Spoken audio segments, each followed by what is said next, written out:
saya memang masih memilih karena menurut saya Islam itu sangat logik dan sangat fair dibandingkan dengan agama saya sebelumnya. Dan saya merasa saya tuh bisa mempercayai sesuatu yang memang sudah ada dasarnya, sudah ada dasar kitab, sudah ada ketentuannya, dan dari Al-Quran sendiri bisa dipercaya.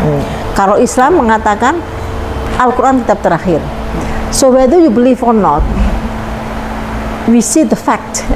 Kita tahu faktanya. You believe or not. Kita tahu bahwa kalau orang Kristen mengatakan, oh agama Kristen agama terakhir, bahwa Yesus adalah yang datang untuk menyelamatkan umat manusia, tidak akan ada agama baru. Faktanya ada agama baru tidak? Ada agama setelah itu tidak? Faktanya ada tidak? Ada. Islam. Dan nabinya Nabi Muhammad. Berapa followersnya sekarang? Almost 2 billions and becomes the fastest growing religions in the world.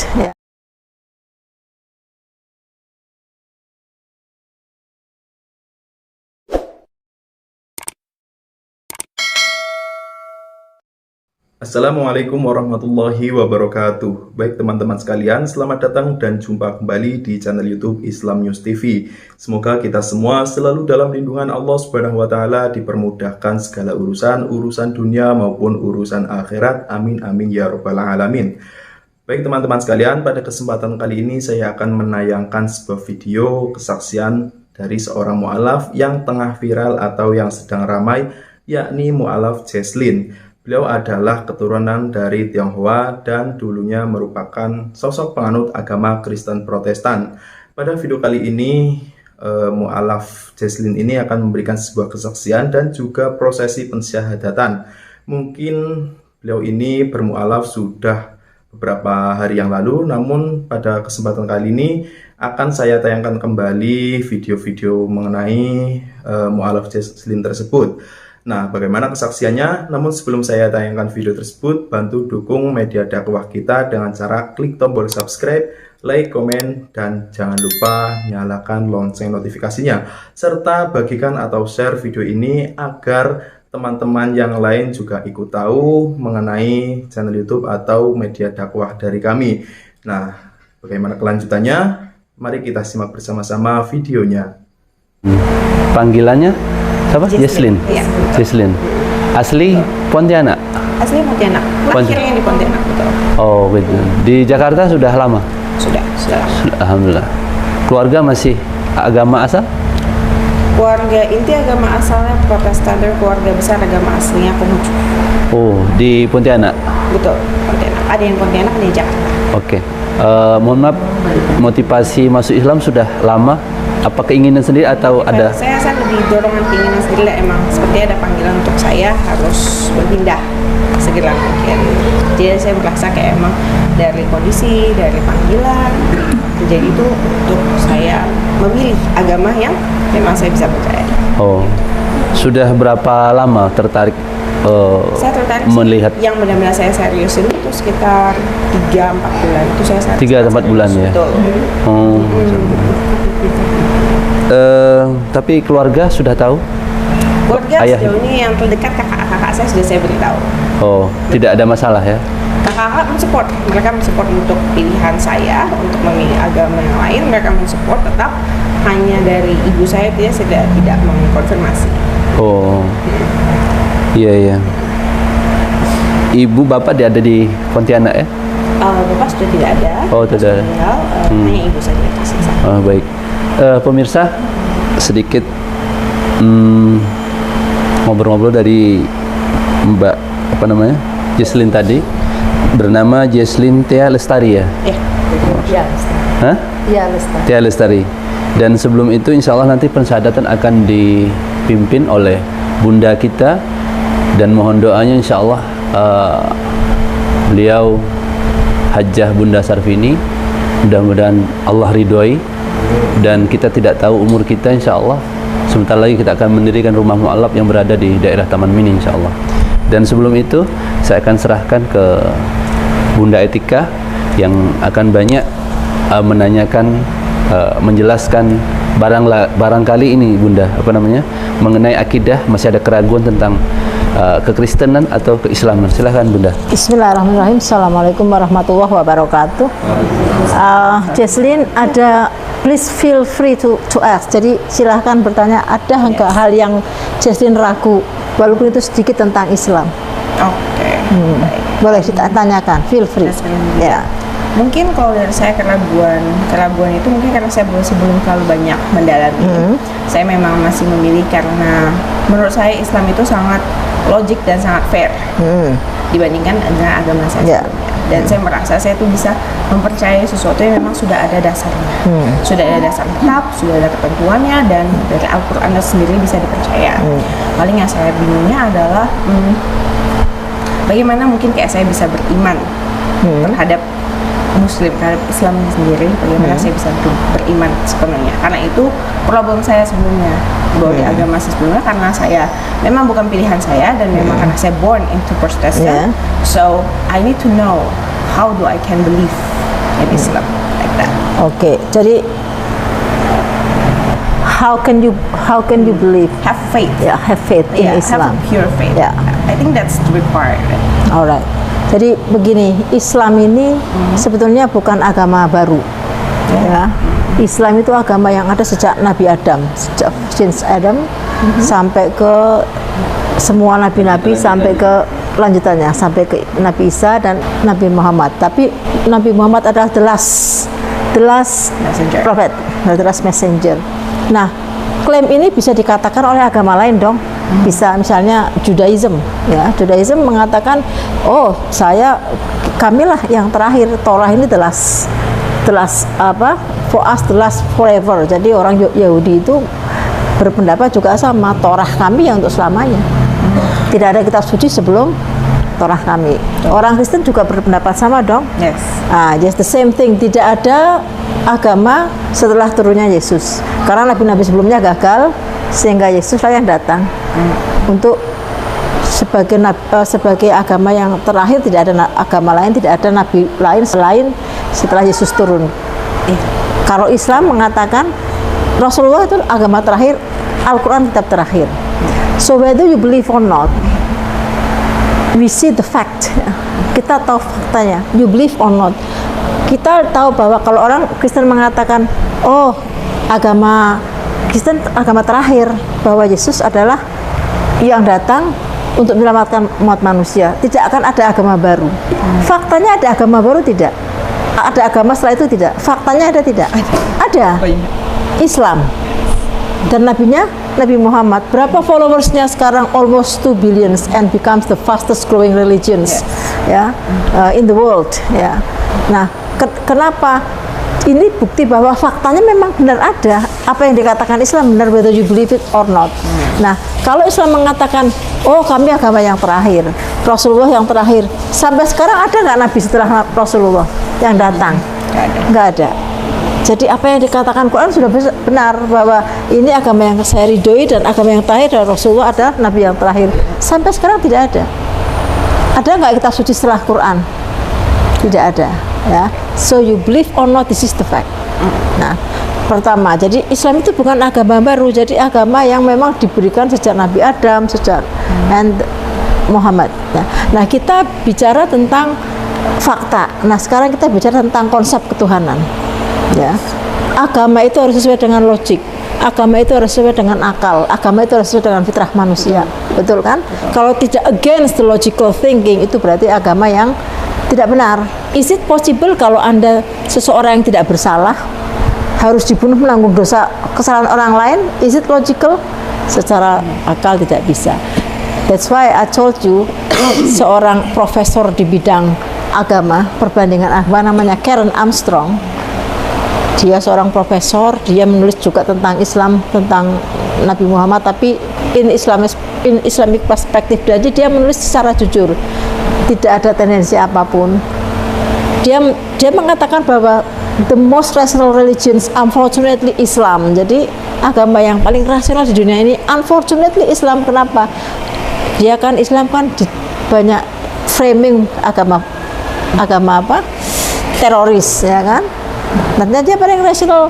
Nah, from she has written, jadi apa yang ditulis oleh Karen Armstrong itu banyak sekali orang yang converting to Islam di Amerika. Sekarang kan Islam menjadi agama yang fastest growing religion di negara-negara maju. Semakin negara itu maju, semakin Islam berkembang, ya, karena Islam sesuai dengan compatible modern science. Nah, jadi banyak yang converting to Islam karena bukunya Karen Armstrong. Nah, kalau Jesslyn lihat videonya Karen Armstrong, nanti banyak komen-komen I convert to Islam because of her, tapi dia sendiri tidak masuk Islam sampai sekarang bisa jadi ateis. Nah, this is why, ini kenapa bahwa hidayah itu memang mahal. Nah, di dalam video tersebut mu'alaf Jesslyn ini merupakan sosok penganut Kristen Protestan sebelumnya, dan ketika beliau ditanya mengapa mantap untuk memilih Islam, alasan beliau ini sangatlah cerdas. Karena apa? Karena beliau beralasan Islam itu logik atau masuk akal. Selain itu, di dalam video tersebut Bunda Etika merupakan sosok dari pengurus Mu'alaf Center Hagia Sophia di cabang tersebut, dan di dalam video tersebut Bunda Etika juga memberikan sebuah narasi atau masukan kepada mu'alaf Jesslyn agar mu'alaf tersebut semakin yakin, semakin mantap untuk memilih Islam, dan pilihannya tersebut tidak salah. Berawal dari sejarah-sejarah Islam, lantas ke konsep ketuhanan, dan seterusnya. Nah, bagaimana kelanjutannya? Mari kita simak bersama-sama videonya. Ya, Allah tidak memberikan kepada orangnya itu pilihan Allah. Nah, dia sudah memaafkan banyak orang, tapi dia sendiri sampai sekarang masih ateis, ya, masih belum percaya kepada Tuhan, ya. Nah, kita bicara tentang faktor ketuhanan, konsep ketuhanan. Agama apa? Semua agama itu selalu ada representative of gods, ya kan? Agama Hindu ada Trimurti, ya kan? Ada Brahma, Wisnu, Siwa. Agama Kristen ada Yesus, gambar Yesus. Agama Buddha juga ada. Kecuali agama Tauhid tidak ada, Tuhan itu tidak akan muncul, tidak akan nampak. Kita tidak tahu wajah seperti apa Tuhan. Itulah agama Tauhid, dan konsep Tauhid ini sudah final. Begini loh, sebodoh-bodoh orang Islam, dia selalu mengatakan bahwa Allah itu adalah Tuhan kami, Nabi Muhammad adalah Rasul. Konsep ini tidak berbeda dengan konsep Kristen, di mana ada banyak aliran. Ya kan, ada yang Trinitarian yang percaya bahwa tiga yang tunggal, yang Unitarian bahwa Yesus adalah hanya Mesias, ya kan. Ada yang percaya yang Sabelian, di mana Yesus dengan Bapa dan Roh Kudus adalah sama, mereka satu. Kalau Trinitarian mereka tiga tapi satu hakikat. Jadi konsep ketuhanan itu gak akan selesai sampai sekarang. Ya. Kalau seorang Kristen akan menanyakan, kamu gerejanya di mana, betul nggak? Ya. Betul. Anda nggak bisa dari karismatik masuk ke Advent masuk ke Mesianik, karena liturginya beda. Betul. Kita tanya bapak-bapak yang Jumatan, pernah nggak bapak tanya masjidnya di mana kalau mau Jumatan? Enggak. They can go to any mosque, ya. Karena we have the same. Kita punya konsep ketuhanan yang jelas. Jadi dimanapun ya cara sembahyangnya sama. Dan ada 45,000 domination. Jadi ada 45.000 denominasi Kristen dan Katolik sekarang ini, ya, itu dalam konsep ketuhanan mereka belum selesai. Kita sudah final. Quran, kitab suci. Kamu Protestan? Yes. Berapa? 66 books, ya kan? Kalau yang Katolik 73 buku, ya kan? Yang Ethiopia Ortodoks 78 books. Nah, kalau semua umat Islam berapa Quran surat? 114 surat. That's fine. Kita sucinya sudah selesai. Ya. Dan Quran itu berbeda dengan kitab suci lain. Kitab suci lain itu rely on manuscript, ya. So the priest cannot say anything without reading, ya kan. Jadi kalau seorang pendeta memberikan ceramah, dia akan membaca. Tapi kalau seorang ustadz, dia ceramah tidak perlu membaca, dia hafal. Kenapa? Karena Quran disimpan di software manusia. Sebelum menjadi Quran yang sekarang kita lihat, dulu zaman Rasulullah itu tidak ada Quran, semua adalah dalam ingatan manusia, karena dia dihafal oleh jutaan orang. Sekarang almost 200 million orang hafal Quran. Karena dia apa? Dia ada di software manusia. Sementara kitab suci lain bergantung kepada apa? Manuskrip. Apalagi kalau terjemahan di mana akan direvisi. Bagaimana kita mau revisi Quran sedangkan para hafiz itu pandang pendeknya saja mereka tahu ini kurang panjang, ini kurang pendek. Ya, seandainya semua kitab suci di dunia ini dihancurkan, tidak ada Bible, tidak ada kitabnya Hindu, tidak ada kitabnya Buddha, Quran pun tidak ada, baik itu software maupun hardware lagi, nggak ada kitab suci. Mana sih kitab suci yang bisa dihadirkan kembali, direkonstruksi lagi apa? Al-Quran. Caranya panggil para hafiz, tulis lagi, karena Allah mengatakan saya yang menurunkan Quran, akulah yang menurunkan Al-Quran, dan kamilah yang akan menjaganya. Kami yang menurunkan dan kami yang menjaga. Itu bukti bahwa Allah menjaga. Belum lagi dalam segi writingsnya, bahwa Quran ini sangat diinskripsi dengan mathematical miraclesnya. Misalnya kalau Al-Fatihah itu semua, baik posisinya, jumlah ayatnya, jumlah hurufnya, jumlah kata-katanya, semua prime numbers, bilangan prima. Misalnya surat Al-Baqarah ada kata alif lam mim, kan gitu. Alif lam mim ini artinya apa? Ya kan? Surat pembuka kan banyak kalau kita sudah belajar Quran ya. Kalau kita ditanya ini artinya apa? Sebetulnya arti yang paling tahu dalam itu Allah, tapi di situ maksudnya huruf yang paling banyak dalam surat Al-Baqarah adalah alif, nomor 2 lam, nomor 3 mim. Dan semua huruf-huruf muqatta'ah yang huruf jadi pembuka ini jika dijumlahkan merupakan kelipatan 19, dan itu sudah disebutkan dalam Al-Quran. Dan Al-Quran juga semua sesuai dengan modern science. That's why banyak ilmuwan di luar negeri, profesor yang masuk Islam karena mengetahui bahwa Islam itu sesuai dengan modern science ya. Seperti surat Az-Zariyat 47 mengatakan bahwa we created the universe and we are spending it, we are expanding it. Jadi di situ disebutkan bahwa kami yang menciptakan alam semesta dan kami meluaskannya. Itu pakai present continuous. Jadi memang alam semesta ini kan memang seperti Big Bang dulu, dari kecil terus sampai sekarang kan meluas terus. Itu salah satu, walaupun Quran bukan a book of science tapi a book of science. Jadi science tapi kita pelajari sendiri. Jadi kitab yang sesuai dengan logika dan compatible dengan modern science itu ya Quran ya.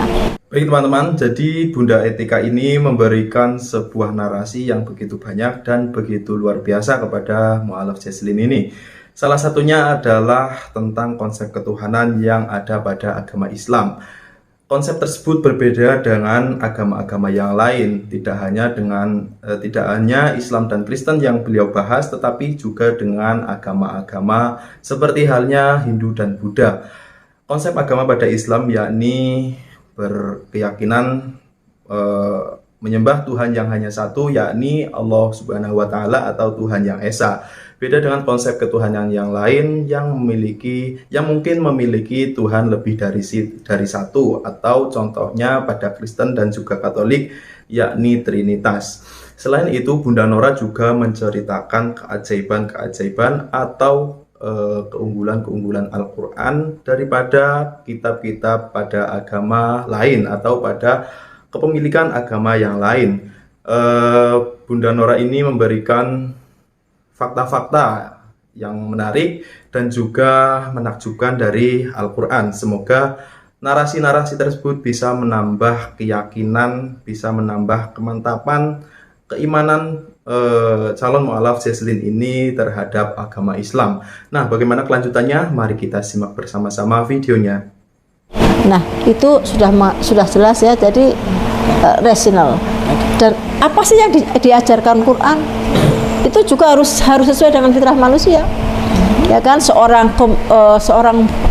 mekanik ya yang membuat komputer, ya kan, ahli manual books, bagaimana sih menghidupkan kemudian mematikan semuanya.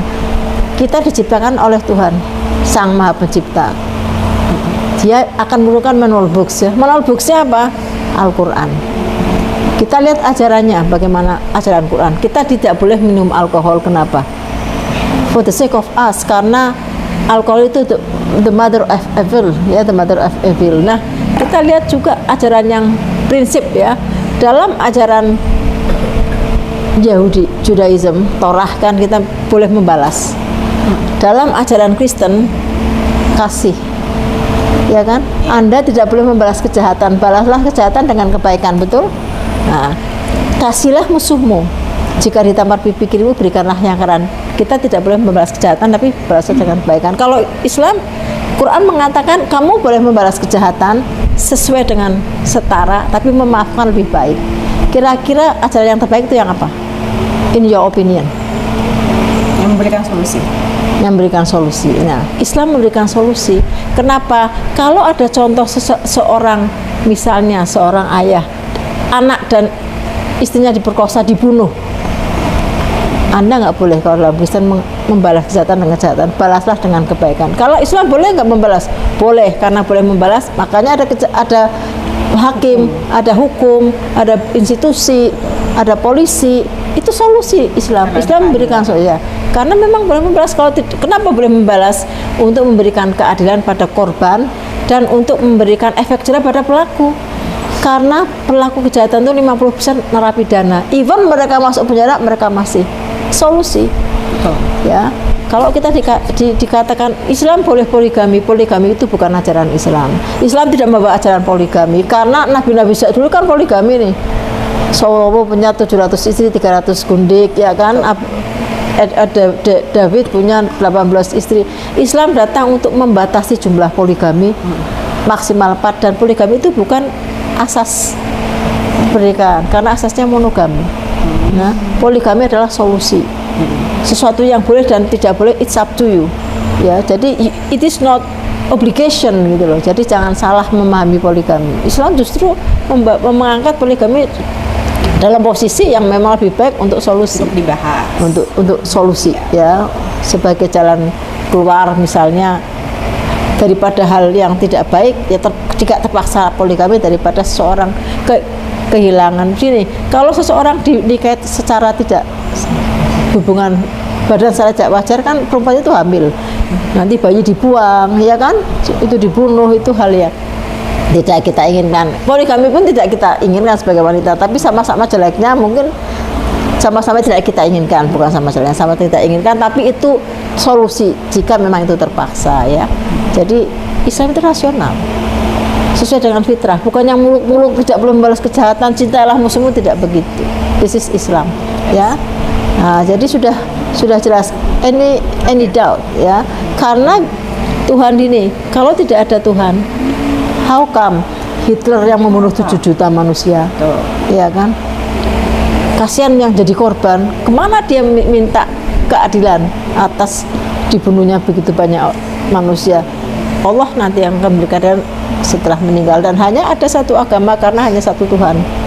Dan Islam sudah memberitahu di Quran, semua sudah jelas bahwa Islam adalah agama yang saya ridhoi, tidak ada paksaan dalam Islam. Islam juga mengatur perang.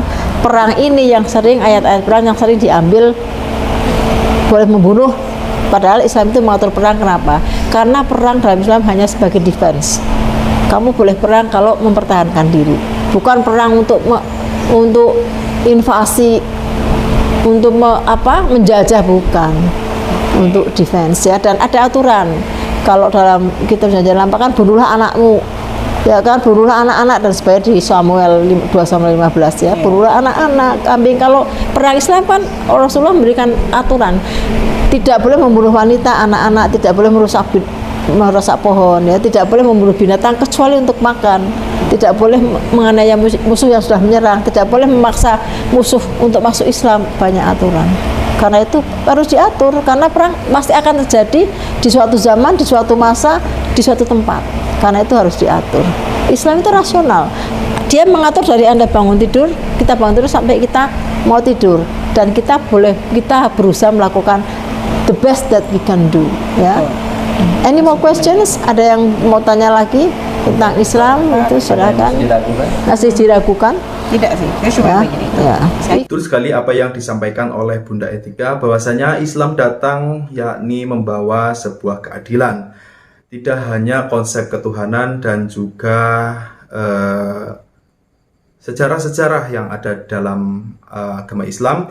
Bunda Etika ini menyampaikan apa-apa yang ada di dalam Al-Quran, seperti halnya hukum-hukum ketatanegaraan, dan juga yang sering disampaikan atau yang sering kali diperdebatkan oleh orang Kristen kepada orang Islam, yakni hukum berpoligami.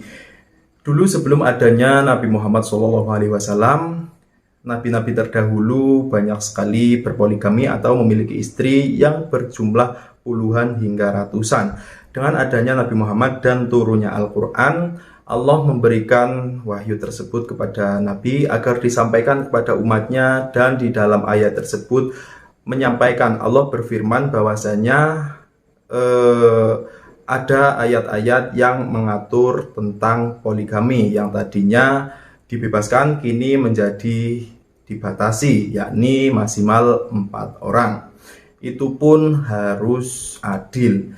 Nah, selain itu Bunda Etika juga memberikan narasi-narasi kepada Mu'alaf Jesslyn tentang hukum-hukum dari bangun tidur hingga akan tidur lagi, semua tata cara atau aturan-aturan hidup manusia itu diatur di dalam Al-Quran dan lain sebagainya. Nah, bagaimana kelanjutannya? Mari kita simak bersama-sama videonya. It's quite Develop ya, mengembangkan. Ya, it develops. Jadi iman itu kan tumbuh ya, Ya. kebaikan benih yang kita tumbuh. Ya, gitu. Hanya itu. Kalau Ya. saya sudah ya, jadi yang penting belajar sholat, mendekat ya. Karena Allah mengatakan jika kamu mendekat kepadaku, aku akan lebih dekat denganmu. Tapi kalau kamu jauh, aku juga akan menjauh. Ya, that's depends on us.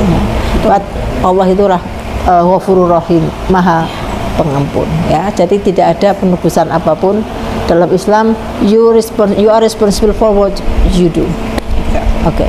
Sudah cukup jelas ya, saya kira saya menjelaskan supaya dia akidah. Nah, jadi harus kuat bahwa Islam adalah monotheism absolut.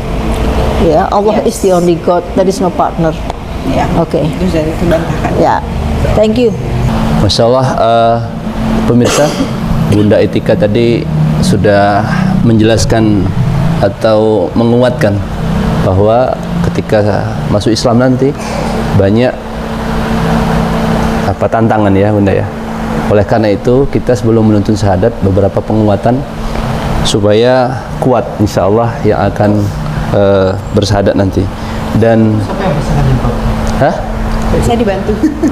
Saya dibantu. Karena saya belum tahu. Oh gitu, Masya Allah. Sahabat Ayah Sofia yang semoga Allah muliakan, malam ini 2 yang bersyahadat. Dan di tempat yang mulia ini saya teringat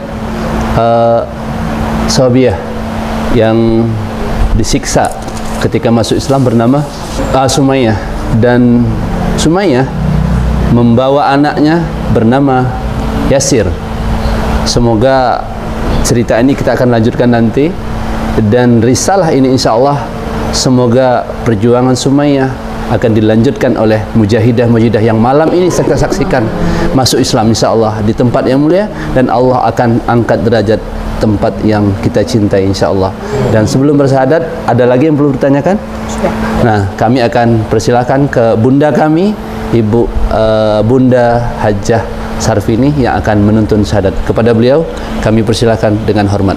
Mari kita bersyahadat, ikuti Bunda ya. Bismillah. Bismillahirrahmanirrahim. Asyhadu alla ilaha illallah wa asyhadu anna Muhammadan Rasulullah. Dengan nama Allah yang Maha Pemurah, lagi Maha Penyayang. Bersaksi, Aku bersaksi bahwa tidak ada Tuhan yang berhak disembah kecuali Allah. Aku bersaksi dan aku bersaksi bahwa Nabi Muhammad adalah Rasul Allah.